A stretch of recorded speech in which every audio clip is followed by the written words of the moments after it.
Assalamualaikum warahmatullahi wabarakatuh.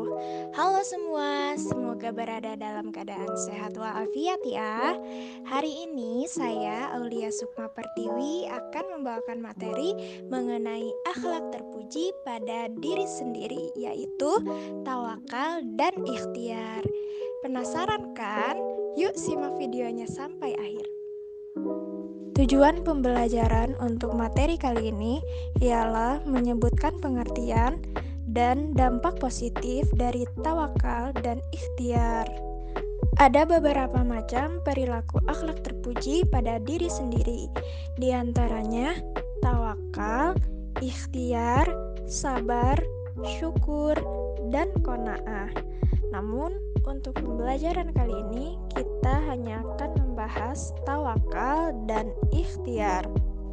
Nah, yang pertama ada tawakal. Tawakal secara bahasa berasal dari kata tawakala yang artinya menyerahkan, mempercayakan, dan mewakilkan. Sedangkan menurut istilah artinya berserah diri kepada Allah Subhanahu wa taala atau menyerahkan segala urusan kepada Allah Subhanahu wa taala dilakukan setelah seseorang berusaha secara maksimal sesuai kemampuannya. Perintah bertawakal juga terdapat dalam Quran Surat Ali Imran ayat 159 yang artinya, kemudian apabila kamu telah membulatkan tekad, maka bertawakallah kepada Allah. Sesungguhnya Allah menyukai orang-orang yang bertawakal kepadanya. Berdasarkan tingkatannya, tawakal ini dibagi menjadi 2 tingkatan. Di antaranya, yang pertama ada tawakkalul wakil, yang artinya tawakal seseorang yang hatinya merasa tentram terhadap pemberian Allah Subhanahu wa taala. Nah, tawakal seperti ini merupakan tawakal seorang mukmin biasa yang dimana dia mempercayakan semua urusannya kepada Allah Subhanahu wa taala. Kemudian yang kedua ada tawakalut taslim, yaitu tawakal seseorang yang telah merasa cukup menyerahkan urusannya kepada Allah Subhanahu wa taala karena ia yakin bahwa Allah Subhanahu wa taala telah mengetahui dirinya.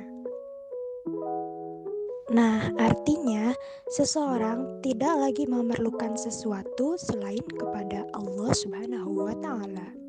Untuk tingkatan tawakkalut taslim ini biasanya dimiliki oleh nabi dan para wali. Adapun beberapa dampak positif dari tawakal, di antaranya 1.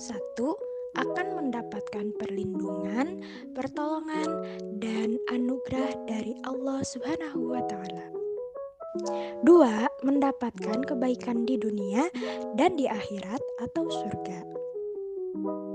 3. Allah Subhanahu wa taala akan mencukupkan orang yang bertawakal kepadanya. 4. Menumbuh kembangkan kesadaran akan kelemahan dirinya, mengakui kebesaran Allah Subhanahu wa taala yang mengatur segala-galanya. Kemudian, perilaku yang kedua ada ikhtiar. Ikhtiar berasal dari bahasa Arab yaitu ikhtaro yakhtaru ikhtiaron yang artinya memilih. Ikhtiar diartikan sebagai usaha yang pada hakikatnya orang yang berusaha berarti memilih. Secara istilah, ikhtiar ialah melakukan sesuatu kegiatan dengan maksud untuk memperoleh hasil yang dikehendaki. Adapun perintah ikhtiar dalam Quran Surat Ar-Ra'd ayat 11 yang artinya sesungguhnya Allah Subhanahu wa taala tidak merubah keadaan suatu kaum sehingga mereka merubah keadaan yang ada pada diri mereka sendiri. Dan apabila Allah Subhanahu wa taala menghendaki keburukan terhadap suatu kaum, maka tak ada yang dapat menolaknya dan sekali-kali tak ada pelindung bagi mereka selain Dia. Lalu apa saja sih dampak positif dari ikhtiar? Dampak positif dari ikhtiar diantaranya: 1. Merasakan kepuasan batin karena dapat mencukupi kebutuhan hidupnya sendiri walaupun dicapai dengan susah payah.